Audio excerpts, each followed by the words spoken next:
Wake me when you need me.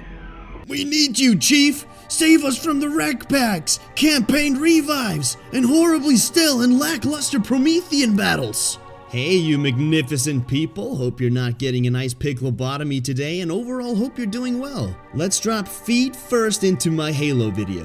When Halo Combat Evolved came out in 2001, it innovated the FPS genre significantly. Every later release became something special. It was on a steady rise up until 2010's Halo Reach, when 343 Industries took over the franchise from Bungie. New mechanics were introduced and a different focus was brought to life.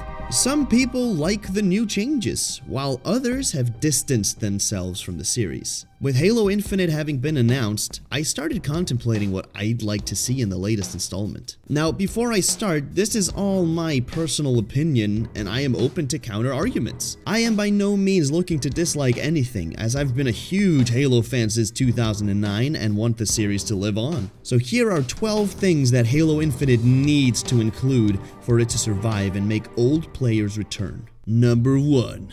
Lower time to kill. When the beta for Halo 5 Guardians came out, I was pretty excited to play it. The beta looked crisp and introduced the Breakout game type, which was a new game mode. As I quickly noticed, it was much easier and effortless to get a kill. Granted, there were no shields in that game mode, but it wasn't much different in the core Slayer game types either. The alteration to a quicker time to kill in Halo 5 was something I wasn't a huge fan of. Halo 3's combat was seamless and fair. If someone gets a jump on me, I have more than half a second to react. Halo 5's focus was speed, but I felt like it was perfectly fine back in Halo 3 and Reach. Everyone seems to pull off a perfect 5-shot kill with the Magnum, even at low ranks. Maybe the weapons need a rework, the overall weapon damage does, or both. Number 2, an honest-to-God good story. Alright, let's recap. Halo Combat Evolved had a good story for its time. Halo 2 added much more to the story, giving the player a more diverse perspective on how the Covenant views the battle of mankind. Halo 3 really showcased that things are on the line and gave us the RB Chief bromance. Halo 4 had a much more dramatic and cinematic approach, which I personally liked. It was my job to take care of you. We were supposed to take care of each other. It's so sad! And then we have Halo 5, which is kind of like a mentally challenged coworker that wants to carpool with you.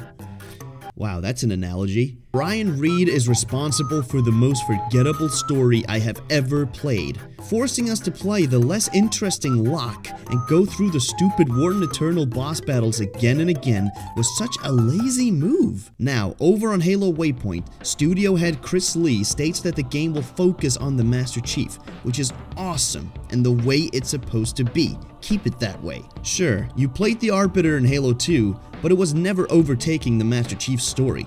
Master Chief got 8 missions dedicated to him, but the Arbiter got 6. That seems pretty fair and an interesting narrative choice. Just please make the story good, don't rush it, and definitely keep Brian Reed away from it. I'm talking like 56,000 miles away from it. Now, before I finish this point, I'm aware that this game has to take off from where Halo 5 left off, and what a mess it has to work with. It's like doing a group project with a flood form.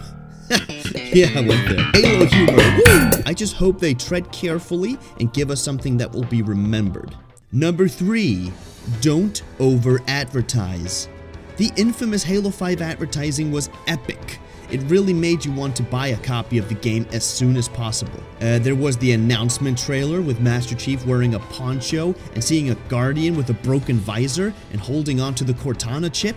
What? The new character Locke about to kill Master Chief, saying that he betrayed mankind, and then the reversed edition where Master Chief is about to shoot Locke, the Hunt the Truth audio web series that made it clear not to trust anyone, the E3 showcase that made me salivate from hype, the trailer with Master Chief and the rest of Blue Team running through a crumbling city, disregarding all the wounded and desperate civilians. It really put forth the question, is Master Chief really the good guy? Has Cortana's loss made him rogue? And you're right to assume that, since that was what the advertisements and trailers clearly entailed. But no, none of the conflicts really happened that way in Halo 5. There's not that much that happens in the story, let me tell you. Jewel Madama is killed 5 minutes in. We get one fistfight between Locke and Master Chief, and it's pure fan service. Cortana is evil, which was unnecessary and out of place, given how she had such a good send-off in Halo 4. Locke and Master Chief become allies. The game ends. It's done in such a jumbled mess of a way.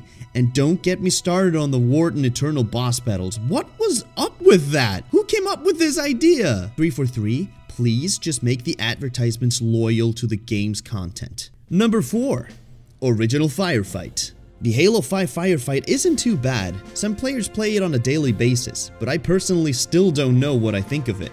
If I don't know what I think of it, something's off. You die too quickly. Remember the first point, time to kill? Halo 3 ODST and Reach had the sweet spot. 4 players on a small-scale map, like the original ODST map, was awesome. 8 players are so many people that it crowds a bit too much. Don't give us bullet sponge bosses, make it more realistic. Good old enemies that get increasingly harder and slowly start to overwhelm you. Just regular hunters, Zealot elites, brute chieftains. Don't give us Destiny bosses, give us Halo mini-bosses. Those are great. If you can find weapons that would rule so hard just finding them around. Just like in Halo Reach's firefight, where there are weapon drops every 5 waves. Number 5, have everything at launch. When you pay for a $60 game, you, as a consumer, deserve to get all the contents of the finished product. This was not the case with Halo 5.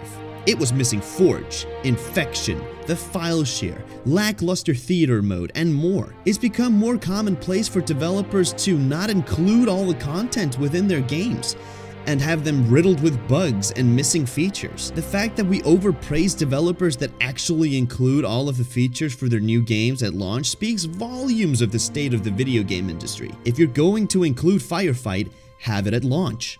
Let us have all the customizable settings in all the game modes. Allow us to take a look at our games in full detail with theater mode in the campaign, Forge, and customs. Now you can have DLC map packs, that's encouraged. Just do this right.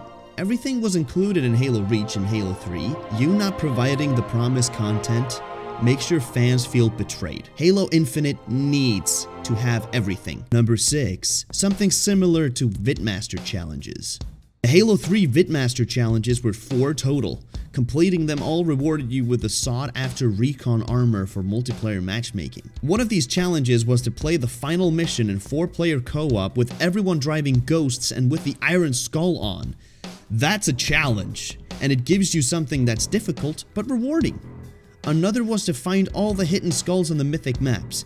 Finding these was so much fun. You remember the one on Sandbox, where you had to find a way to get a skull that was out of bounds, and if you were out of bounds for too long, they would shoot lasers at you? I spent a good half an hour figuring out how to get it. I'd love for this addition to return, but only if the reward was something I'd like to earn. A new armor that actually looks slick and different from the other ones. Don't give us this. Give us something different. Maybe a weapon skin. Whatever it is, make it a big deal to acquire it. Don't make them too easy either. Number 7, Infection. The most played playlist among my friends and myself is the Infection or Living Dead playlists. There's just so much teamwork and action involved that it's like drugs, man. Halo 5's Infection is pretty solid, so I trust 343 to carry on doing a good job with Halo Infinite's Infection game mode. Have weapons lying around the map and create some interactive levels with elevators, doors that can be opened with a button, and other scripted choices. Halo's Infection has become somewhat of a staple in its matchmaking. Implement this, and your player base will keep playing for a long time. Number 8, 4-player split screen. There have been so many lost opportunities to introduce my friends to Halo 5. Sometimes I'm having friends over when I'm finishing a match, and they think it looks pretty cool and fun. The easy solution, of course, is to play split screen, but nope, it's not possible with Halo 5 because it had to run on 60 FPS and therefore couldn't handle split screen. Not even 2-player split screen. That's some corporate bull. In the Halo 3 and Reach days, you could just plug another controller in and there you go. Your friend is on a guest account with a poop-colored Spartan and you're off to slay some noobs. That's how I introduced 4 of my friends to the world of Halo. They all got an Xbox 360 just to play with me and the other guys that did the same. times have certainly changed. Now, they can't even try out the game with a friend on the couch. The couch multiplayer is sacred and classic. Killing that kills a certain vibe. You forcing every single individual to purchase a console to play a game is just greedy and off-putting. You alienated a lot of people with this even before the game came out. This is actually something they have confirmed will be in the game, but I decided to add it either way. Number 9. Better UI. Halo Reach's UI was perfect! You could see who was on which team, what their gamer tags were, how many kills, deaths, and assists they had earned, what their Halo 3 and ODST progress was like, their commendations, their gamer profile, submit a player review, and mute them, and more. In Halo 5, I can't even see who's in the game with me. I could just see emblems, which clearly entail nothing. If someone's screeching into their microphone or listening to interracial Harry Potter role-playing porn at an unreasonable volume, I just can't solely mute them, I have to mute the entire lobby. What is up with that? Why stray away from perfection? Halo 4's UI was abysmal, but it showed who was on which side. Whoever is in charge of the UI lead design should really just copy and paste Halo Reach's UI, because that is a pure perfection. No need to reinvent the wheel when the wheel is perfect the way it is. Number 10. Visible legs. Some think I'm not being serious with this one. If Halo Infinite doesn't have legs that I can look down at, it's a deal breaker. Since they're making this game in the new Slipspace engine, they could forget the visible legs. I want to see my pelvic thrust into the faces of my enemies as I stare into their disappointed and yet amazed dead eyes. That's it. That's seriously the whole point. Let's do the next one. Number 11. Machinima-friendly tools. Look, Halo 5's machinima scene is seemingly dead as I look at it now on YouTube. Yeah, Halo 5 came out in 2015, but machinima series for Halo 3 and Reach were well alive many years after they were released. Remember RP and the Chief? Yeah, it's on its 8th season now. Want to know what Halo game John is utilizing for his machinima? Halo Dog in Reach. 8 years later, he's still making machinima with Reach over 4 and 5. Why? Because the 2 later entries just were not as easy to use and smooth like Reach. It limited them more. It saddens me to see ambitious creators hitting a plateau. Halo Infinite needs to be machinima friendly, have weapon lowering, have split screen. Number 12, challenges. If you've been watching my content, you might know that I still play Halo Reach still to this day. It's not just that the game is good, but it gives you a reason to return every single day. I'm talking about challenges, dailies and weeklies. This would make me want to play so much more. Halo 5 kind of has this approach with the daily logins and daily wins in the form of rec packs, but that's just lazy. Halo Infinite needs to bring the good old Reach challenges back. Divide it between matchmaking, firefight, campaign, solo, co-op, whatever. If you want the game to thrive, you have to give people a reason to come back every day. Also, I'm going to keep this in the same category here, but make the ranks interesting. Don't give us 1, 2, 3 all the way to 100 and that's it. Halo Reach's highest rank isn't a number, it's Inheritor, and it has a really cool emblem next to it. So while you're working on challenges, and you desperately need to, go ahead and rework on those ranks, and make them more interesting than just stupid numbers. But what about you, the viewers? What features are you fond of that you'd like to see return? Should rec packs return or not? Riddle me that in the C-section. I legit read every single comment, so just pop them down there.